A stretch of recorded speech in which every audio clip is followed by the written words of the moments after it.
কিছুদিন পর শারদীয় দুর্গোৎসব। দিন দিন আগরতলা শহরে বাড়ছে পুজোর সংখ্যা। ফলে পুজোর শেষে প্রতিমা ভাসানে বিভিন্ন ঘাটগুলিতে বাড়ছে চাপ। ইতিমধ্যে আগরতলা পুর নিগম ও স্মার্ট সিটি প্রজেক্টের মাধ্যমে দশমী ঘাট ভাসান স্থল আধুনিকীকরণ করার কাজ চলছে দ্রুতগতিতে। এবছর পুজোর আগে সমাপ্ত হবে যার কাজ। পাশাপাশি বিভিন্ন শহরতলিতে প্রতিমা ভাসানের ঘাটগুলো উন্নয়নে নজর দিয়েছে পুর নিগম।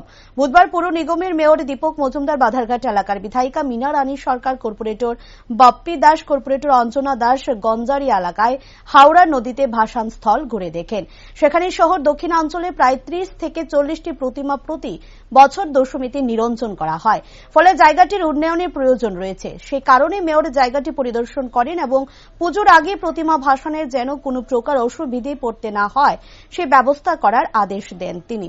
অপরদিকে বিধায়িকা মীনা রানী সরকার বলেন, আশা করা হচ্ছে বছর ভালোভাবে মূর্তি ভাসান প্রক্রিয়া সম্পন্ন হবে।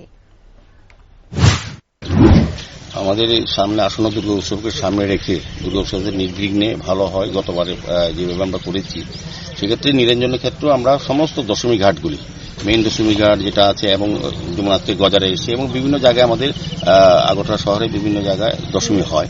তো এই গজারিয়া দশমী ঘাটটা নিয়ে আমাদের মাননীয় বিধায়িকা আমাকে বলেছেন, মীনারানী সরকার মহোদয়া, যে এটা ভাসান করতে গিয়ে নিরঞ্জন থেকে যারা প্রতিমা নিয়ে আসেন তাদের অসুবিধা হয়।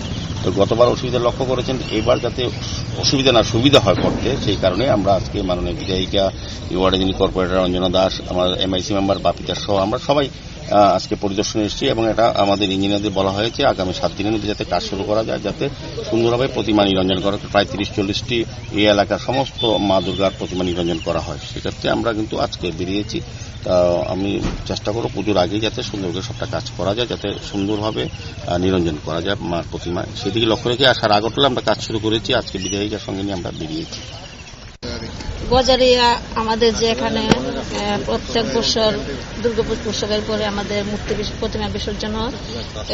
এই যে ঘাটে এখান 30 থেকে 40টা মূর্তি বিসর্জন হয়, কিন্তু এখানে ঘাটের যে অবস্থা, মূর্তি বিসর্জন করতে খুবই অসুবিধা হয়।